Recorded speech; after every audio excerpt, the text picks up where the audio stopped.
बिस्मिल्लाहिर्रहमानिर्रहीम। My dear students, अस्सलाम वालेकुम। आज हम डिस्कस करने वाले हैं साइकोलॉजिकल टर्म्स कॉन्सेप्ट्स का 15वां लेक्चर नंबर 15। सबसे पहले हमारी टर्म है client centred therapy. Call Rogers ने इसको जो है वो डेवलप किया था। बेसिकली कॉल रॉजर्स का ये आइडिया था कि हम कोई ऐसा शख्स जिसको कोई भी साइकोलॉजिकल प्रॉब्लम होगा, कोई साइकोपैथोलॉजी होगी, कोई भी इशू होगा, उसको हम पेशेंट नहीं कहेंगे, ही और शी विल बी क्लाइंट। और जब हम उसको क्लाइंट कहेंगे तो उसके अलावा फिर उसने कहा कि पेशेंट जो होता है उसको ट्रीटमेंट दी जाती है, डिफरेंट जो है वो मेडिसिन दी जाती हैं और डिफरेंट थेरापीज दी जाती है। लेकिन अब यहाँ पर कॉल रॉजर्स ने कहा because he is a client, so client को हम ट्रीटमेंट नहीं देंगे, बल्कि क्लाइंट के साथ हम क्या है उसको कंसल्टेशन देंगे।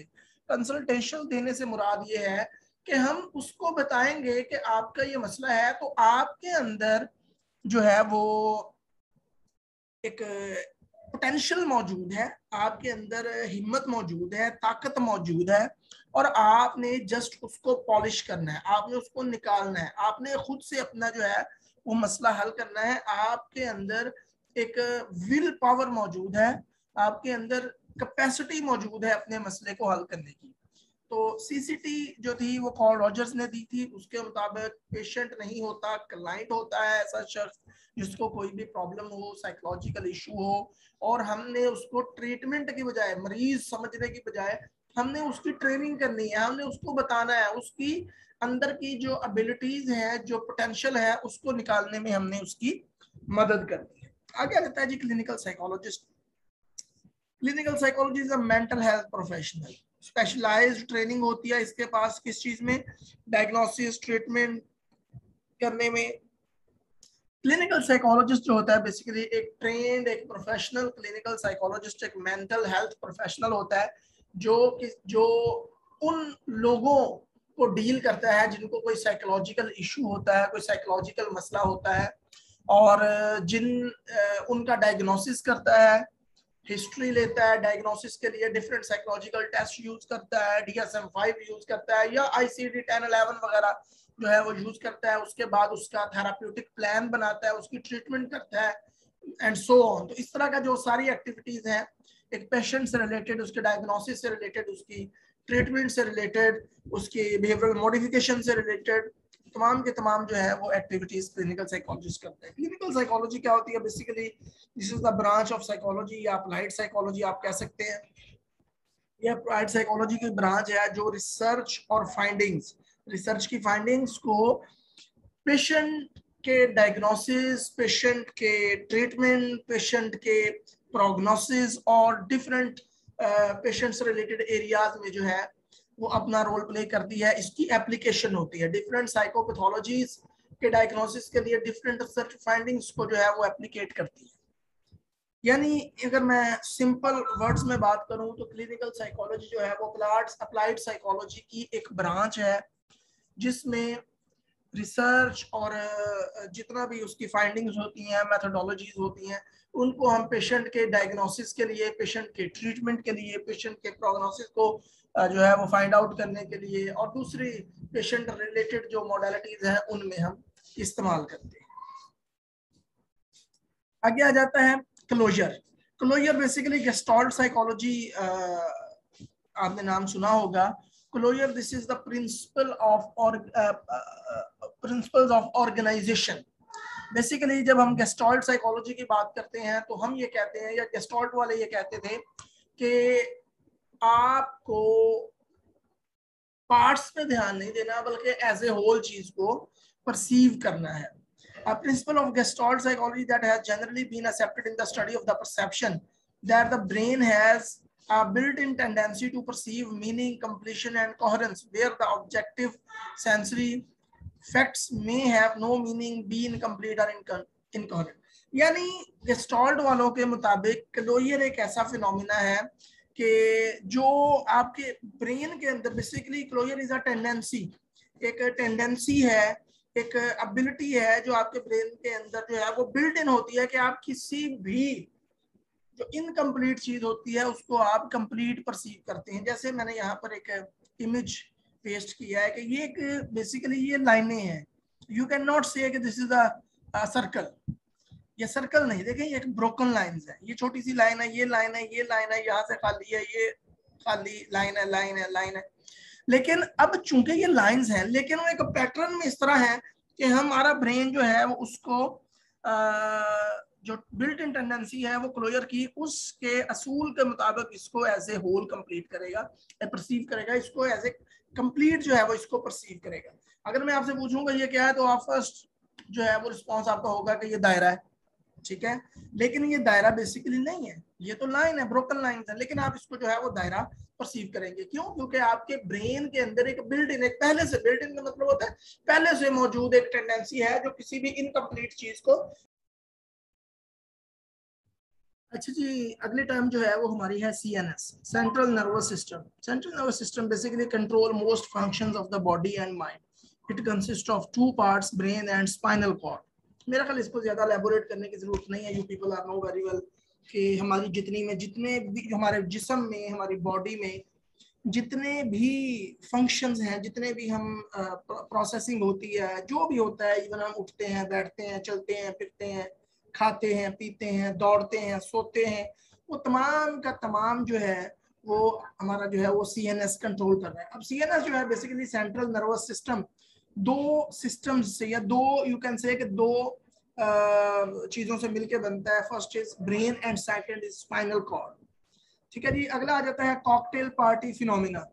The cocktail party effect is the phenomena of the brain's ability to focus one's auditory attention on a particular stimulus while filtering out a range of their stimuli, such as when a party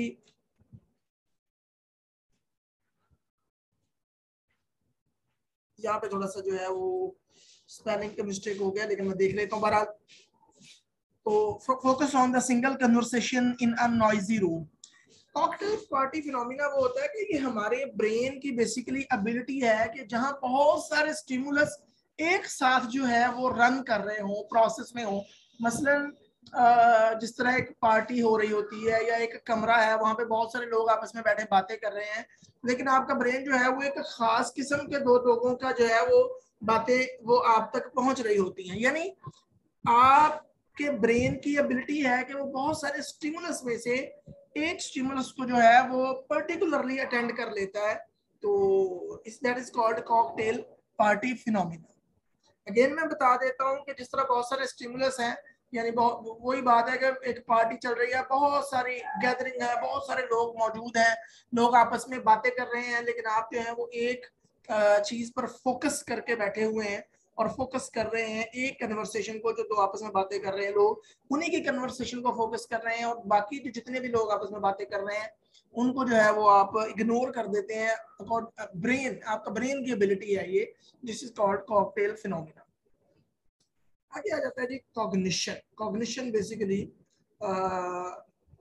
refers to the mental action or process of acquiring knowledge and understanding through thought, experience and the sense. Learning, perception वगैरह are the examples of cognition. Cognition basically higher mental processes होते हैं, ठीक है, जिनके जरिए आप knowledge को सीखते हैं, चीजों को अंडरस्टैंड करते हैं, एक्सपीरियंस करते हैं, चीजों को सेंस करते हैं। आगे जाता है कॉग्निटिव डेवलपमेंट।